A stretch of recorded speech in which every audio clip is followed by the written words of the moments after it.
चलेंगे आप? कितने पैसे लोगी? सर आप जो दे दें। मैं तो 5,000 दूंगा।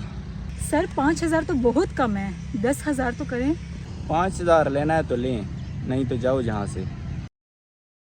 मैडम 1 घंटे की तो बात है, फिर आप जहाँ कहेंगी मैं आपको वहाँ ड्रॉप कर दूंगा।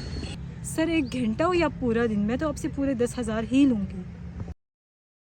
और वैसे भी जब मैं तुम्हारे साथ जाऊँगी तो तुम कौन सा अपनी मर्ज़ी से मुझे छोड़ोगे?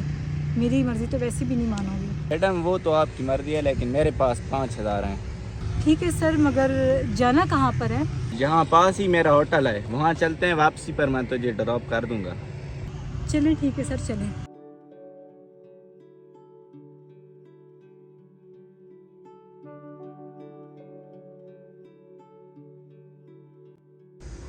मैडम बैठे।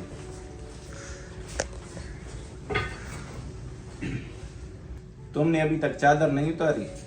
जी मैं उतारने लगी हूँ। ठीक है, बाद में उतार लेना, पहले ये पानी पियो।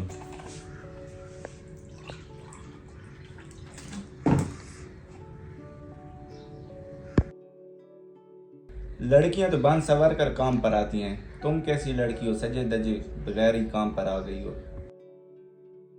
और ये तुम्हारे हाथ क्यों कांप रहे हैं? सर दरअसल ये मेरा आज पहला दिन है, वैसे मैं वैसी लड़की नहीं हूँ जिस तरह आप मुझे समझ रहे हैं। यही तो मैं आपके मुंह से सुनना चाहता था कि आप ऐसी लड़की नहीं हो। फिर ऐसी आपको क्या मजबूरी थी कि आप अपना जिस्म बेच रही थी? क्या आपको अल्लाह से डर नहीं लगता? सर क्या करूँ मैं, खुदा ने मरना हराम कर रखा है और लोगों ने जीना। क्या मतलब है तुम्हारा? सर मतलब को छोड़े, आप मुझे मेरे पैसे दें और अपना काम करें ताकि मैं फिर जाऊं।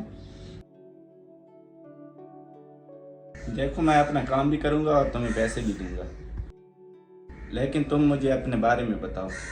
सर आप अपना काम करें, मुझे पैसे दें ताकि मैं जाऊं, मेरा टाइम ज़ाया ना करें। देखिए सर, मेरे शोहर फोत हो गए पिछले महीने और मेरे 4 बच्चे हैं। इतनी महंगाई है, इतनी महंगाई में कहाँ गुजारा होता है। ये पिछले महीने मेरा 80,000 रुपये का बिल आया है। मैं बिल अदा करूं या बच्चों की फीसें दूं या मैं घर का खर्चा चलाऊं, मैं क्या क्या करूं। और ऊपर से महंगाई ने कमर तोड़ के रख दी है मेरी। और ऊपर से अगर मैं कहीं पर नौकरी के लिए जाती हूँ तो लोग मुझे नोचने की कोशिशें करते हैं। मैं करूँ भी तो क्या करूँ? मैं सबको बोल चुकी हूँ कि मैं ऐसी औरत नहीं हूँ, मैं ऐसी लड़की नहीं हूँ। मत रहो मेरी बहन, मैंने आपको पहचान लिया था कि आप ऐसी लड़की नहीं हो। मुझे पता है आप शरीफ घर की लड़की हो, और मैं आपको यहाँ इसीलिए लेकर आया था कि मैं आपकी मजबूरी जान सकूं कि ऐसी कौन सी मजबूरी आ गई है कि तुम जिस्म बेचने पर मजबूर हो गई हो। आज के बाद मैं आपके बिजली का बिल, बच्चों की फीसें, जो आपके घर का खर्चा होगा वो मैं अदा करूँगा। आज के बाद आप मेरी बहन है और आप मुझे अपने भाई की तरह समझें। अच्छा, ये लें पैसे और इनका आपने बिजली का बिल अदा करना है। बहुत बहुत शुक्रिया भाई, आजकल के दौर में आप जैसे भाई कहाँ मिलते हैं। अच्छा चलो आओ, मैं आपको घर ड्रॉप कर देता हूँ।